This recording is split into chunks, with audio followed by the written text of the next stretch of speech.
If you're able, please rise for a prayer and benediction. Let us pause for the spirit of prayer, brethren.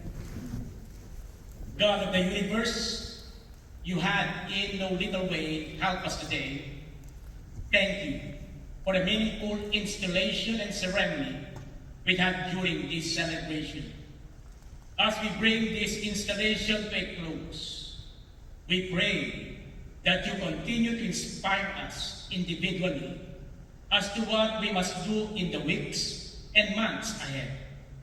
We pray that you will be with us all and help us to achieve the goals that have been set before us, especially our newly elected Venerable Master and his officers. May your divine benediction have empowered us all.